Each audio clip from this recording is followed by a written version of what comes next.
this campaign, I just feel so fortunate to be meeting the people that I'm meeting. I feel like I've met my people, like I getting a chance to talk to people and get excited about ideas that I never even would have known about in my community because I focused so much on my art.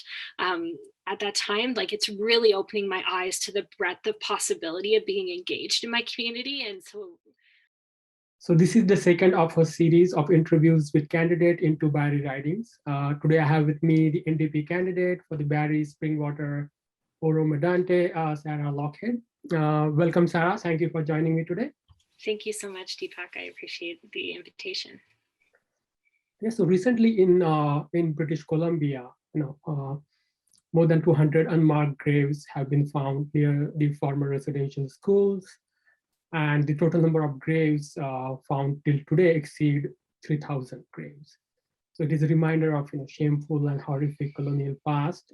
Indigenous reserves still lack basic amenities such as pure drinking water that rest of the Canada us take for granted. So have you reached out to Indigenous people in your riding, and how do you and your party plan to address inequities? Well, thank you. That's a very important question to ask. We're very fortunate that our local NDP, we have some incredible volunteers who identify as members of Indigenous communities regionally. So my main outreach has been via our volunteers because they know their communities best, and I've been working doing a lot of listening and hearing what the concerns are. As a party, the NDP is committed to, we need to change. We need to change Crown Indigenous relations, and we need to make sure there's free, prior, and informed consent instead of merely consultation projects when it involves Indigenous lands. And we're committed to making sure that all 94 calls to action, truth and reconciliation, are followed through. And part of that as well, with respect to residential schools, is that we want to set up a proper federal investigation that would hold people and organizations accountable for the actions, because there are people here with us today who are part of these systems. When you think of the last school didn't close till the late 90s, right, in terms of residential schools. So we want to make sure that records are made available so that every shameful loss, every preventable loss, that those children are found. And we want to work in partnership with Indigenous communities to make sure that we are finding a way to best memorialize and honor the lives of the children who are lost to residential schools, and working with each of the communities to find a way to do that in the way that's best reflected for them. So that those are the main issues that we're very concerned of how our colonial history continues to traumatize Indigenous people and the Indigenous peoples, and we need to make sure that we are working together. We need to make sure that we're listening, and not just listening, but acting. We want to see reconciliation in action. Talking about the climate change, this year alone, we have seen extreme heat and flooding in Canada and all over the world. The air quality has severely declined, which is bad, especially for children. How better or different the NDP plan is to tackle climate change? I really feel that our plan is the only plan that's bold enough to actually fight this climate crisis like we're gonna win. It's all fair to sit here and talk about carbon tax, this and and that, but that isn't at the end of the day going to guarantee that we have the lands that we need. So I think it's very important to remember that we're the only G7 country whose emissions have gone up since the Paris Agreement, and that's inexcusable. So one of the things that we want to make sure happens is that we enshrine into law the right to a healthy environment in a Canadian Environmental Bill of Rights. And I'm sure you're aware that when we see these types of climate impacts, that these impacts are felt even more and in a disproportionate way to racialized peoples and marginalized peoples. And so the NDP as well, we want to create an Office of Environmental Justice to address these disproportionate impacts and make sure that no one is left behind as we try to make sure that we're not only improving and focusing on green infrastructure and doing everything we can to protect our environment, that we're not leaving anybody behind in the wake. So we're committed to eliminating fossil fuel subsidies once and for all. We want to undo the Liberals' decision to let big polluters off the hook and make sure that big polluters are reducing their emissions, that they're not subject to some other group of laws that everybody else is. We want to cut emissions by more than half and meet the 1.5 degree target that scientists say is necessary to prevent a catastrophe.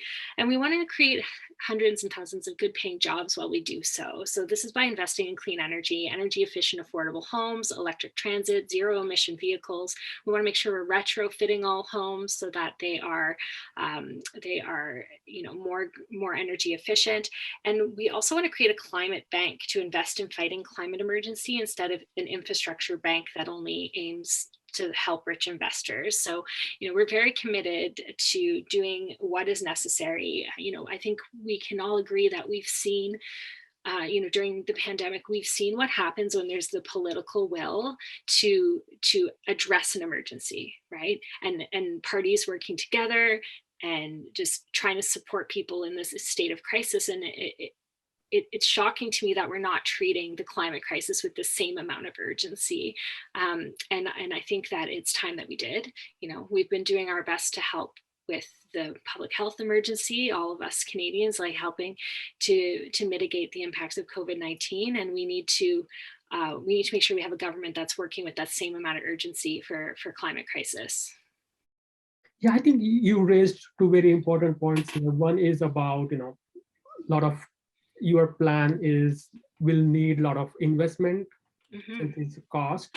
There are jobs that can be lost if you take extreme actions. So what is your argument against cost and job losses when it comes to taking action?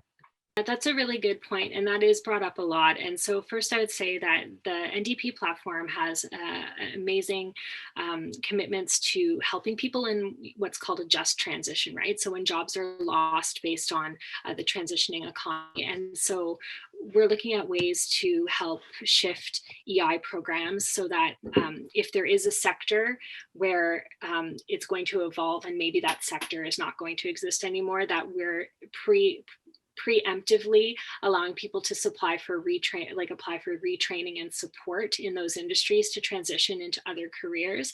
So that's a big part of it in terms of job loss. I think there are a lot of skills and transferable skills that people have from one type of job that can be applied to other work.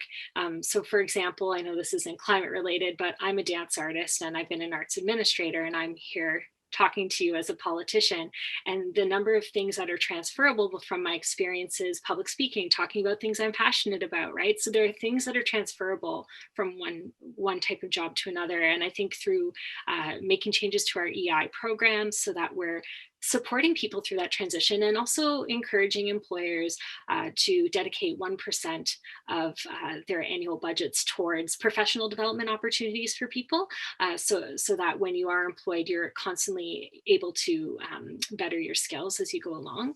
Now, in terms of overall cost, there is a cost of inaction. So I will say that, if I just think of the example of if you have I don't know, there's a crack in the pipe or something, and then you decide, oh well, I'll just bandage it with this, and then the problem gets worse and worse and worse, and then all of a sudden you're spending way more money than you would have if you addressed the problem earlier, right? And so there is a cost to inaction, and our way of wanting to make sure that we can move our plan forward with the spending required is to make sure that we're not letting large corporations offshore their money somewhere else, right? That we're closing those tax loopholes, that we're holding the ultra rich in our country. I say ultra rich because everyone's like, oh, you're going to raise my taxes. It's like, well, dude, if you're making millions, sure. But, it's really about making sure that they're paying their fair share. So a little bit more of them spending taxes can create billions in revenue for us as Canadians to help with social services and help with these projects that we're planning on in terms of green energy and supports like EI. Simcoe Lake cleanup is long overdue, and there is, going to be there is not going to be environment assessment for the proposed highway. So, what is the NDP plan to address that, and what is your personal opinion about that? So I'm going to share my personal opinion about this. I think that the Liberal government, they asked for a reassessment of Highway 413, but they didn't for the Bradford bypass, or as it's known, the Holland Marsh Highway, because it's going to go through some of our most important wetlands. And so I would, as your elected MP, fight to have a federal assessment. And I'll just flat out say that climate leaders don't build highways.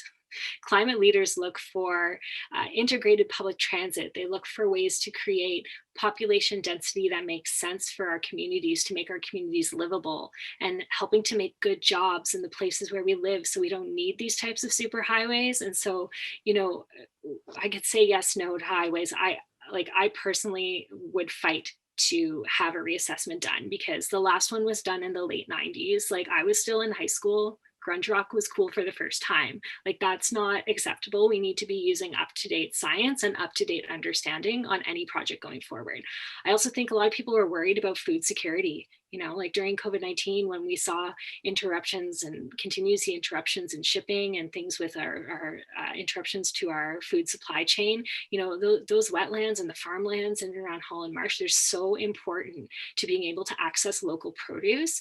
And so there's also that to consider as well. A survey by Navigator last month found out that for 27% of respondents, pandemic is the most important issue in this federal election. Mm-hmm. And we all know the tragic deaths in the long-term care homes in Canada and across Canada, and also in the Barrie-Springwater-Oro-Medonte place. What is NDP's plan to fix the long-term care issue? With long-term care, we are committed to creating a national standard of care for long-term care centers that needs to be followed, as well as making sure that the important work of people like PSWs and other types of support workers to ensure that they are being paid a living wage, and that the employment laws, like, for example, this is an anecdote, but I have a friend who works in long-term care, and they actually worked at several different facilities before COVID-19, right? Because they were hired part-time at one place, part-time at another. And so they're working within different facilities as opposed to being able to provide care in one place. Whereas if they were paid a living wage and they were hired full-time, they could, they wouldn't have had that interaction with multiple institutions during that time. So that's definitely something to look at as well, is the quality of work and making sure that PSWs are paid, personal support workers and other staff are paid well, and are taking good care of our seniors in long-term care. But definitely a national standard of care is of paramount importance to the NDP, to make sure that care isn't just warehousing, that it's transformative. We want to develop a national senior strategy that would consult with stakeholders, and that wouldn't just be for long-term care, that would also address home care and other types of needs that seniors have. And so with that consultation to develop that strategy, I'm sure that we will have a lot more information to work with as well, beyond developing our care standards. During this pandemic, Barrie has seen a sharp increase in opioid overdose and Yes. many deaths because of that. Yes. Safe injection sites are considered as a successful alternative to avoid and reduce deaths. So what is your opinion about safe injection sites, and what are other solutions that NDP propose? Supervised consumption sites are key to tackling this health emergency. It's a proven practice in harm reduction. I know that there has unfortunately been some sentiment in this region of the not in my backyard, and I think that's definitely a misunderstanding of what is needed to support people through addiction. So I think there's a large education piece to be done there locally. And I think there's a lot of really strong community groups and individuals who are taking on that education. But safe consumption is definitely, the safe consumption site is definitely one of the things that the NDP support. This is a public health emergency, to be frank, and the Liberals haven't declared it as such. And they haven't taken any steps either to investigate the role that drug companies have played in fueling this crisis. And the NDP is committed to doing so. It's also important that people are able to come forward for help and not feel afraid. And so a major part of that is decriminalization, so that people who are suffering from addiction can come forward, and that they can use medically regulated drugs, so that they're not having to access the toxic drug supply that are causing these deaths. And so to recap, safe consumption site, decriminalization, making sure that we're investigating drug companies' role in this crisis, and making sure that that people can reach out and have a medically safe supply to help them through a challenging condition. Yeah. Yeah, you already, briefly touched on not in my backyard, tendency of people Yeah.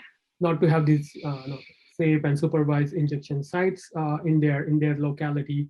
So how do you think, what plan can be put in place to reach out to those people in order to convince them to have those injection sites?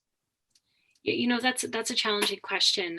I'm not sure how best to change people's minds, but I see a lot of great work in the community. Like Ryan's Hope is an organization that's doing a lot of great work to support people who are struggling from addiction. And I think that the more visible these community groups are and their work is, the more understanding there is. And I think that, for a lot of people who maybe are saying this not in my backyard, maybe this crisis hasn't affected them personally yet, but I think it's appealing to and talking to them about the realities of how this could happen to anyone, right? Like, the substances are addictive, and it could happen to anyone. And if you were in that situation, how would you feel? So sparking conversations that encourage empathy and encourage perspective. And I think a lot of that is about hearing people's stories. I think it's really important that we hear from the families and people who come out of the other side of addiction as well, to hear what their experiences are like. I can't remember the name of it offhand, but one of the other NDP candidates, Alicia Gakowski, who's running in Barrie-Innisfil, last night we were doing a live reaction to the federal leaders debate live on Facebook. And one of the things that she had mentioned is that she's been listening to this podcast, which I just downloaded, but my phone's out of reach right now, where it's actually produced by persons who are combating addiction, and it's specifically about the opioid crisis in Vancouver, and so I'm interested in digging into that and understanding the issue from a point of view of a person, because I think it's easy to say, oh well, that's not my problem, that doesn't have to do with me. But we're all people and we owe it to each other to understand where we're coming from and to support one another through challenging times. Yeah, that's right. I did talk to Alicia yesterday, and I remember she mentioned about that podcast in one of the debates.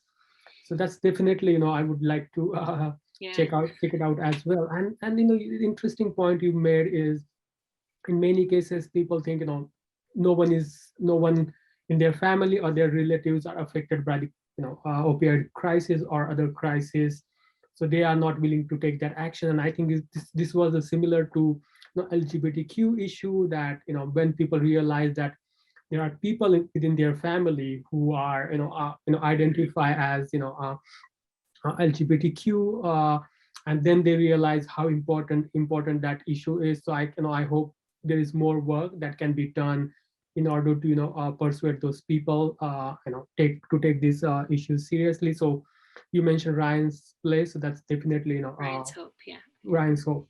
Mhm. So that's definitely one of the places I would like to talk and know more about.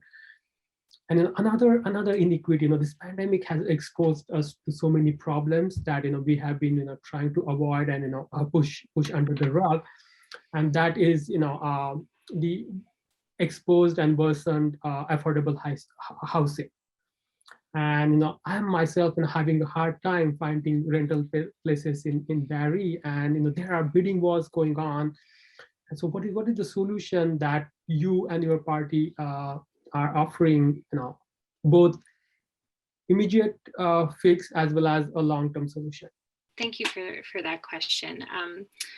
So yeah, with affordable housing, Barrie has the third highest rents in all of Canada, I think it is. So it's like Toronto or Vancouver, Toronto, and then Barrie. I know when I was finding an apartment in Barrie a while back, I had to use a real estate agent to find an apartment, and I was paying more money than what I was when I was living in Toronto.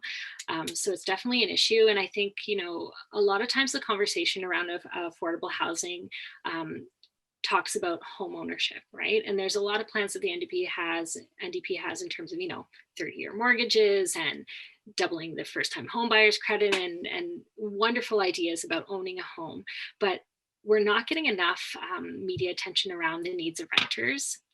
And I think that it's like 1/3 of Canadians rent, I believe it is, and so it's definitely impacting a large portion of our community.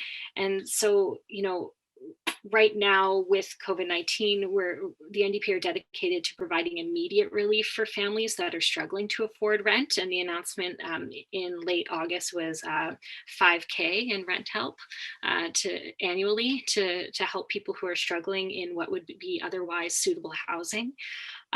We're also looking to crack down on the Canadian Housing and Mortgages Corporation's loans in an effort to stop rent evictions. So for-profit companies have been taking advantage of these loans to purchase and renovate and jack up prices, and then that's shoving people out who can't afford that, and that's not acceptable. Housing is a human right. Everyone should have a safe, affordable home, and whatever that place is to call home, whether it's some people choose to rent because they like that freedom as well, right? Like, and if we're so worried about having a home to tie up and make sure that we have this investment, like that says something too about our system. Like, why do you feel like you need that in order to have equity later on? Like, shouldn't we be able to establish wealth for ourselves in other ways?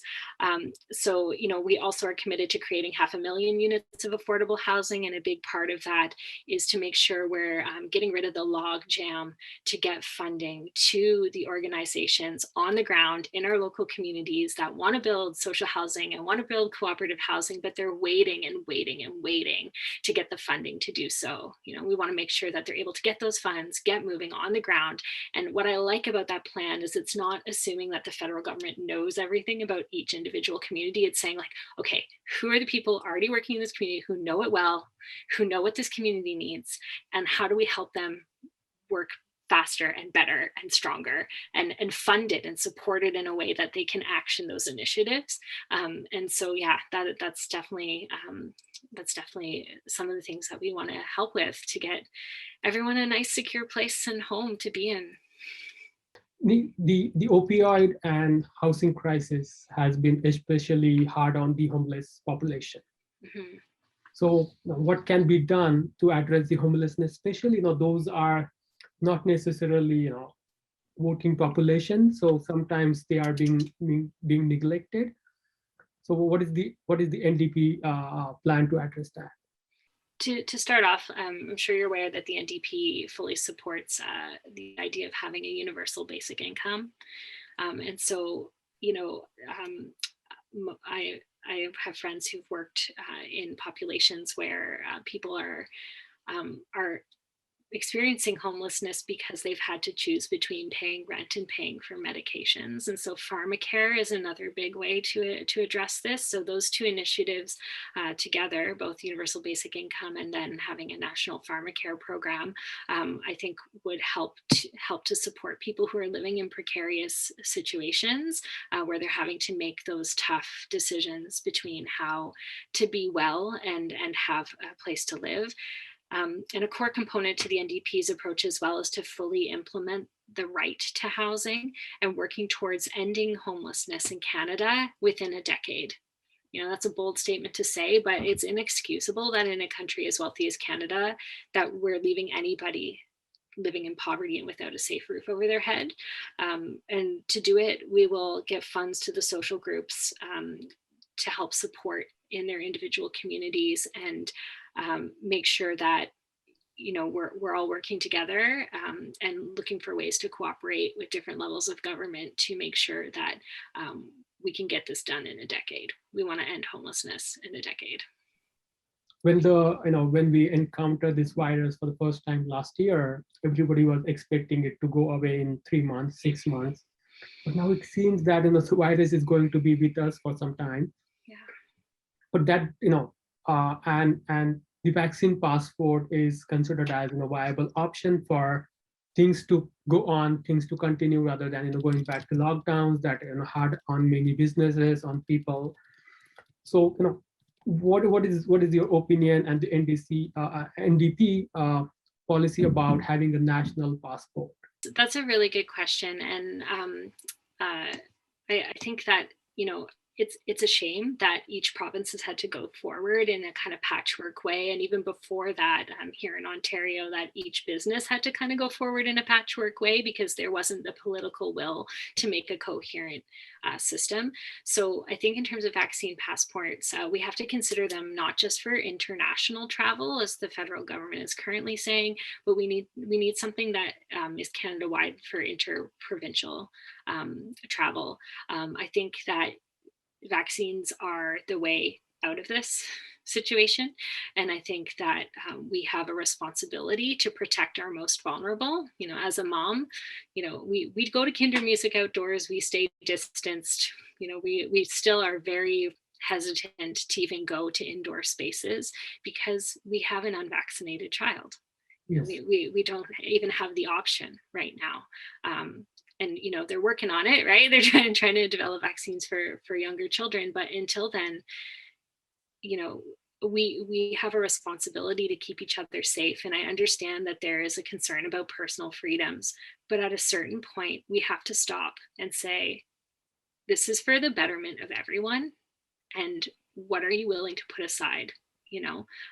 This whole idea of individualism over collectivism, I'm tired of it, to be honest. I'm tired of it.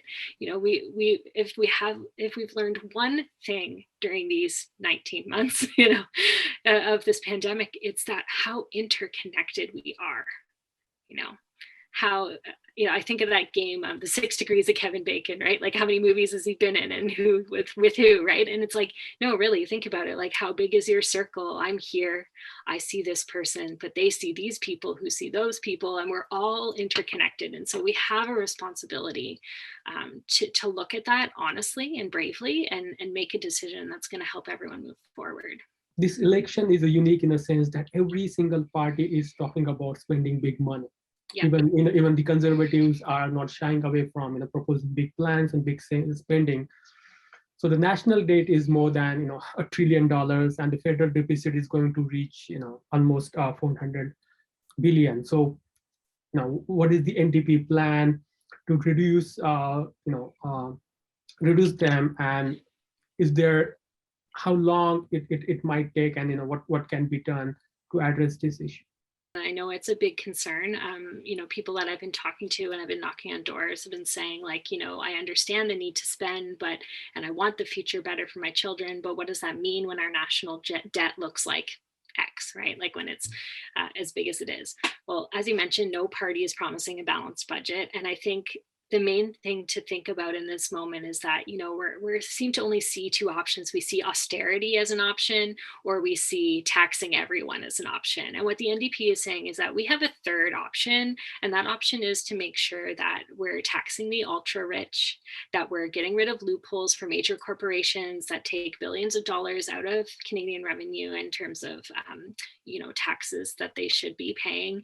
And so that's a way to help support these programs. And I think a way out of debt nationally and way to boost this economy is if we're looking at these issues of affordability. I always think about how, like, okay, well, if I am getting universal basic income, if I'm not spending hundreds of dollars on medications, if I'm able to access the supports I need, and I'm be able to do that while making a living wage, that puts more money in my pocket. Right. And that helps spending, which helps the GDP and gets us going. Right. And so I think it is a long way out. Obviously, I'm not going to sit here and say, like, oh, in 10 years, we're going to get to deficit zero, or absolutely not. But I think that it takes bold vision. It takes a commitment to putting people first. And the rest will follow. There's a trickle down effect to what happens when you take care of your people. And in time, I think that we'll see that these supports that people need, including myself, right? Like these supports that people need will help lift us out of this and will help us pay off deficit in the future. How has your life and experience, till date, prepared you to successfully represent this riding? Other candidates in this riding have lived here a long time. I have lived here for over a decade. I've lived in Barrie, popped out for a little bit to live in Newmarket in Toronto because of work and school and the cost of commuting. But I'm here. I'm dedicated to this community. I've been an advocate for the arts and culture in our community. I was a founder of Simcoe Contemporary Dancers, which is a local dance organization. And I have the skills, like from that experience as an artist, of seeing people start from an idea and then develop it into action. And to me, that's a lot like policy. You start with an idea, you get people excited about that idea, you write up what it is, you write a proposal with timelines and budgets, you work hard, you get it done, you make it a reality, you get consultation, you get feedback, you iterate on that idea, you make it better, right? And so in that way, art making, beyond being a critical thinker and being able to see the complexities of issues, I really feel that my work as an artist has always been community driven, whether it's organizing events that benefit other charities or working with community groups to create artwork together. Always my practice has been rooted in community.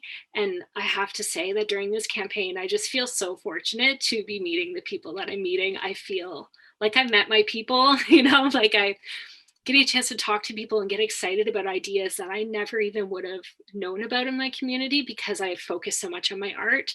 At that time, like it's really opening my eyes to the breadth of possibility of being engaged in my community. And so as your elected MP, I'm going to bring this passion forward. It's remarkable. Like we live in this riding where we have a mix of rural, small town, big city, right? Like we have that whole gamut within the Barrie-Springwater-Oro-Medonte, but there's so many shared issues, whether it's climate change, whether it's healthcare, affordability, food security. We're all concerned about these things. And I think that there's a way to come together and to celebrate and not see rural, urban, small town as like different, but again, seeing the collective and seeing what we share and the vision that we share and bringing that forward to Ottawa.